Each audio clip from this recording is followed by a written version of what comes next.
आज हम प्रतिवर्ष की भांति जो बौद्ध महोत्सव गौतम बुद्ध नगर में मनाया जाता है, जो 25 दिसंबर उसकी तिथि है, उसको मनाने हेतु और उसके संबंध में कुछ आप लोगों से बात बताने हेतु यहाँ पर एकत्रित हुए हैं, जिससे कि लोगों तक ये संदेश जाए कि 25 दिसंबर को बौद्ध महोत्सव गौतम बुद्ध नगर में मनाया जा रहा है।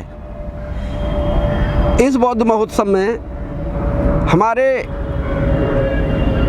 जो विद्वान वक्ता हैं, प्रोफेसर राजकुमार दिल्ली विश्वविद्यालय, भंते करुणाशील नागभूषण जी और गौतम जी और सीमा कुशवाहा जो उच्चतम न्यायालय में अधिवक्ता हैं, उनके मार्गदर्शन प्राप्त होगा।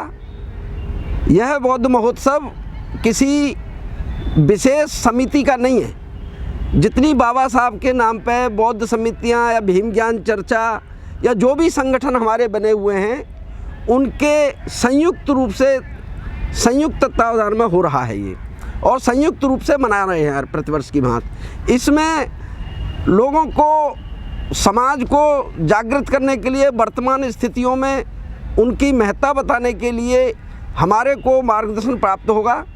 इसमें केवल उनका मार्गदर्शन ही नहीं, इसमें सांस्कृतिक कार्यक्रम भी हमारे होंगे जो हमारे बच्चों द्वारा प्रस्तुत किए जाएंगे। बाहर से भी टीम आएंगी जो सांस्कृतिक कार्यक्रमों को प्रस्तुत करेंगी। तो ये बौद्ध महोत्सव एक प्रेरणा देने के लिए, समाज में एक जागृति पैदा करने के लिए इसको मनाया जा रहा है। और ये हमारे जो सेक्टर 15 का मेट्रो स्टेशन है उसके निकट है, प्रेरणा स्थल से भी निकट है। ये सेक्टर 15 का जो एक मैदान है अंबेडकर भवन के बगल में, ऋषिपाल प्रेरणा स्थल, तो क्रीड़ा स्थल जो है उसमें मनाया जा रहा है। उसमें हमने सभी लोगों के भोजन की व्यवस्था भी की है, उनको पारितोषिक भी देंगे जो बच्चे हमारे कार्यक्रम में होंगे, और जो समाज में काम कर रहे हैं बड़े ऊंचे स्तर पर, राष्ट्रीय स्तर पर प्रेरणा देने का काम कर रहे हैं, ऐसे विद्वान जनों का भी हम वहाँ पर सम्मान करेंगे। और आपके माध्यम से सभी से ये निवेदन है कि जो इस बात को सुन रहे हैं वो उस कार्यक्रम में ज़रूर पहुँचें, जिसमें कि हम भोजन की भी व्यवस्था हमारी है इस बार। और हमेशा की तरह ये कार्यक्रम कई जगह बनता था, लेकिन इस बार एक ही स्थान पर हम मना रहे हैं। पिछले वर्ष हमारा 4 स्थानों पर मना था, गौतम बुद्ध नगर में। तो गौतम बुद्ध नगर में ये कार्यक्रम आज बड़े स्तर पर, जिससे कि लोगों का एक जगह पर इकट्ठा होकर के समाज में व्याप्त जो कुरीतियाँ हैं या समाज में जो प्रश्नों का जवाब लोगों के पास नहीं है या जिनके बारे में जानकारी नहीं है, उनको जानकारी देने के लिए विद्वान वक्ताओं का मार्गदर्शन हमें प्राप्त होगा। उसका एक उद्देश्य ये भी है कि समाज में जो एक घृणा का वातावरण है, उसको भगवान बुद्ध ने कभी भी घृणा को जन्म नहीं दिया है, उनको समझने में देर लगी है।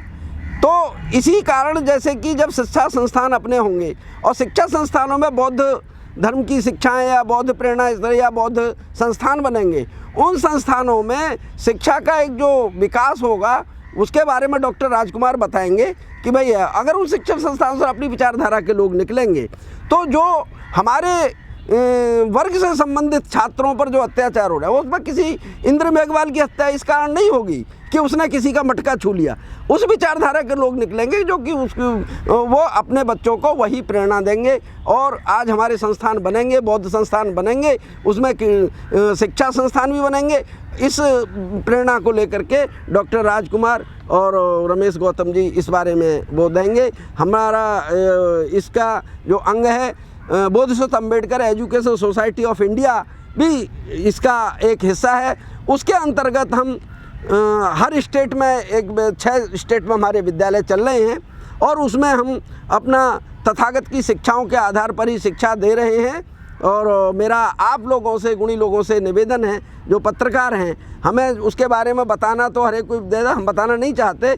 बोधिसत्व अम्बेडकर एजुकेशन जो senior secondary school Jalandhar, Phulpur, Dhanal एक जगह है, उसमें आप जाएं और स्वयं देखें कि हमारी व्यवस्था क्या है और अपने मंथन के हिसाब से उसके बारे में लोगों तक वो चीज़ संदेश पहुंचाएं। जो आप प्रोग्राम करने जा रहे हैं 25 तारीख को, क्या रूपरेखा है इस कार्यक्रम की? ये प्रोग्राम बहुत ही व्यापक है, पारंपरिक है। ये लगातार अपने समाज के उन बच्चों को, उन महिलाओं को, उन संगठनों को एक प्लेटफॉर्म प्रदान करता है जो समाज अब तक इन चीज़ों से वंचित था। अपने समाज के बच्चों को अपलिफ्ट करने के लिए, उन्हें सामाजिक और सांस्कृतिक पहचान दिलाने के लिए हमारी भीम ज्ञान चर्चा एसोसिएशन के माध्यम से बौद्ध महोत्सव हर साल मनाया जाता है।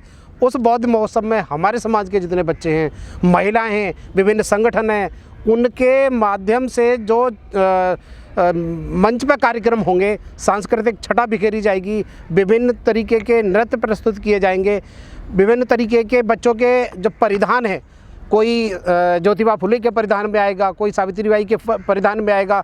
वो जो कल्चरल हमारी पहचान जो मिलती है वो इस मंच पर आपको सबको देखने को मिलेगी।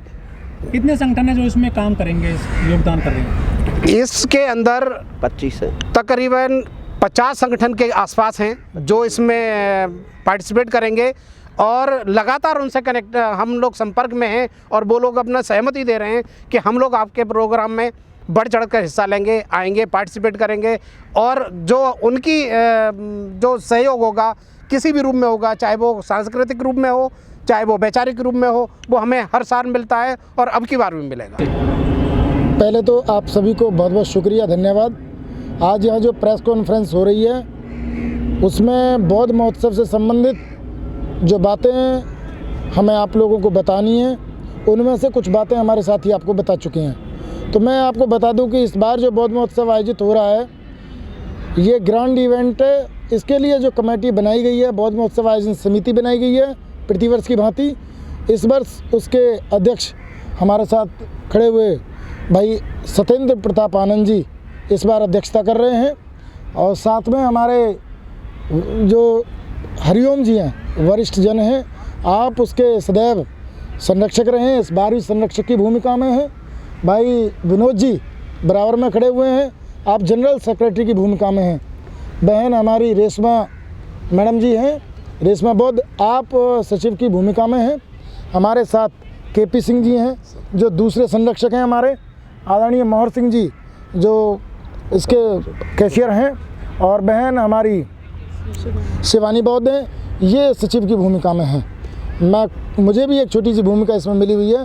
इसके अलावा हमने कई समितियां बनाई हैं, कई उप समितियाँ इसमें बनाई हुई हैं। इस तरीके से ये बौद्ध महोत्सव आयोजन समिति बनती है प्रतिवर्ष की भांति। जैसे कि आप सब जानते हो कि 25 दिसंबर सन 1927 के दिन बाबा साहब डॉक्टर अम्बेडकर जी ने एक बहुत बड़ा कारनामा किया। असमानता की जो व्यवस्था थी, जो विचारधारा थी, जो मनुस्मृति पर आधारित थी, उसको उन्होंने तिलांजलि देने का काम किया। बाबा साहब ने मनुस्मृति को आग लगाई और इस देश के बुद्धिस्टों को फिर से स्वतंत्र होने के अवसर प्रदान किए, धार्मिक सांस्कृतिक आज़ादी की नींव डाली। उस दिन से इस दिन को बड़े दिन के रूप में और बौद्ध महोत्सव के रूप में यहाँ के लोग मनाते रहे हैं। तो ये खुशी का अवसर है, बहुत महत्वपूर्ण अवसर है।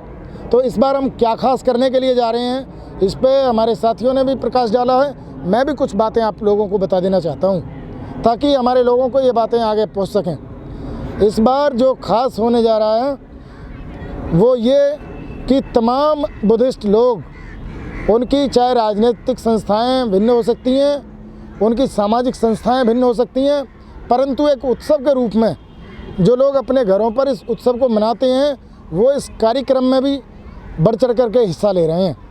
इसका जो मेन थीम है वो राजस्थानी फोक, जो राजस्थानी जो लोक कला है वो इसका मूल में रहेगी। साथ ही साथ पंजाबी लोक कला, हरियाणवी लोक कला और इसके अलावा हमने गुजराती को भी इसमें महत्व दिया है। तो जो बुद्धिस्ट कल्चर है, एंसेंट कल्चर भी जिसको बोलते हैं, उसके दर्शन आपको यहाँ दिखाई देंगे। आप देखोगे कि यहाँ पे अभी हमारी बहन जो बता रही थी, इसमें बच्चों की भूमिका बहुत महत्वपूर्ण होगी। बच्चों की महत्वपूर्ण भूमिका से तात्पर्य ये है कि बच्चों ने अपनी कल्चरल टीमें बना रखी हैं और वो ज़बरदस्त वाली सांस्कृतिक प्रस्तुति देने के लिए यहाँ उपस्थित रहेंगे। तो उनके साथ साथ जो है महिलाओं की जो लोकल जो लेवल पे, जो हमारे स्थानीय लेवल पे जो आप यहाँ का जो लोकल संगीत आप देखते हो, उसकी छटा आपको देखने को मिलेगी। धार्मिक रूप से हम अंतर्राष्ट्रीय स्तर के ख्याति प्राप्त 5 देशों के मॉन्क, जिनको हम बुद्धिस्ट मॉन्क बोलते हैं, भंते जी बोलते हैं, वो इसमें प्रतिभाग करेंगे।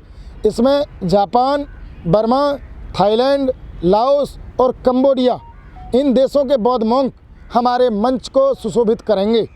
ये हमारे लिए गर्व की बात होगी कि भारत की जो मूल परंपरा है, बौद्ध परंपरा है, उसका ये जो उत्सव है, जिसे बौद्ध महोत्सव बोलते हैं, और जो शरद के सीजन में आता है, और इस दिन को बड़े दिन के रूप में भी हमारे लोग मनाते रहे हैं। हम इसे बौद्ध महोत्सव के रूप में बहुत खुशी इधर सेलिब्रेट कर रहे हैं। तो मीडिया के बंधुओं, हम आपको अवगत कराना चाहते हैं कि समता, मैत्री और भाईचारे का संदेश देने वाला ये उत्सव आप सबके जीवन में भी एक खुशी और उल्लास लेकर के आएगा। हम आपको बता दें कि भाई जो हमारे कल्चरल टीम है, अभी हमने बताया कि भाई हमारे बौद्ध भंते आ रहे हैं, साथ ही साथ इसमें हमारे विद्वान जो स्कॉलर हैं, उसमें बहन सीमा समृद्धि कुशवाहा जो वरिष्ठ एडवोकेट हैं, सुप्रीम कोर्ट से लेकर के डिस्ट्रिक्ट कोर्ट यानी कि निचले स्तर से लेकर के ऊपर लेवल तक वो वकालत करती हैं, सामाजिक न्याय की लड़ाई लड़ रही हैं। उन्होंने, आप जानते हो कि हाथरस का जो मुख्य जो एक ऐतिहासिक जो कांड है, उसमें उन्होंने बड़ी भूमिका निभाई है। वो हमारे मंच पे होंगी मुख्य वक्ता के रूप में। प्रोफेसर राजकुमार जो दिल्ली यूनिवर्सिटी से हैं, जिन्होंने कई शिक्षण संस्थानों की स्थापना की है और लगातार वो समाज कार्य कर रहे हैं, वो हमारे वक्ता के रूप में होंगे। तो ये इस तरह की कुछ चीज़ें हमारे इस मंच पे होंगी। आप सभी को जय भीम नमो बुद्धाय और बहुत बहुत साधुवाद। आप लोग इस प्रोग्राम को कवर करने के लिए यहाँ से पहुँचे हैं। अगर हम 25 दिसंबर की बात करें तो 25 दिसंबर की घटना से पहले एक बहुत बड़ी घटना घटी थी, जब बाबा साहब 23 सितंबर 1917 को बड़ौदा छोड़ करके गए थे। और उनका छोड़ने का कारण ये था कि उनकी बहुत बड़ी नौकरी होने के बावजूद भी उनकी कोई रहने की व्यवस्था नहीं हो पाई थी। और जब वहाँ से उनको मजबूरी में छोड़ करके जाना पड़ा, तो वहाँ उनको ऐसा उन्होंने महसूस किया कि मेरे साथ तो कोई ऐसी भी बात नहीं है कि कोई शिक्षित नहीं हूँ, मैं पढ़ा लिखा नहीं हूँ, या कोई मैं ठीक तरह से नहीं रहता हूँ, या मेरे कपड़े गंदे रहते हैं, या मैं गंदी सोसाइटी में रहता हूँ, लेकिन फिर भी मेरे साथ ये व्यवस्था इस तरह की हो रही है कि मुझको यहाँ मकान नहीं मिला। तो इस घटना से इतने व्यथित हुए बाबा साहब कि उसके बाद उन्होंने फिर ये सब स्टडी करना शुरू किया कि आखिर इसकी जड़ कहाँ पे है।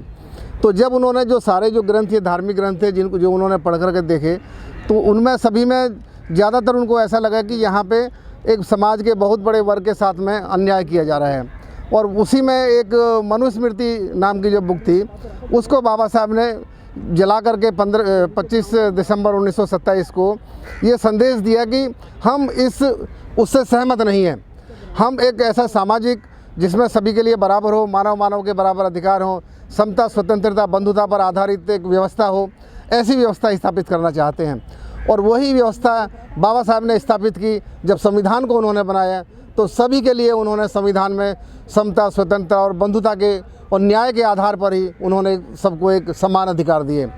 और आज हम जो प्रोग्राम बनाने जा रहे हैं, हम वहीं बाबा साहब से सीख लेकर के अपने मंच पे जो भी हमने बुलाए हैं, वो सभी हमको धार्मिक में भी, बौद्ध धर्म के बारे में भी बताएंगे, शिक्षा के बारे में भी बताएंगे, न्यायविद भी हमारे इसमें स्पीकर हैं, न्याय के बारे में भी बताएंगे कि सामाजिक न्याय क्या होता है, न्याय कैसे मिलता है। तो उसी तरह की हर तरह की शिक्षाएं हमारे समाज को ज़्यादा से ज़्यादा पहुँचे, यही हमारा उद्देश्य है कि लोगों को ज़्यादा से ज़्यादा जानकारी मिले। थैंक यू, धन्यवाद।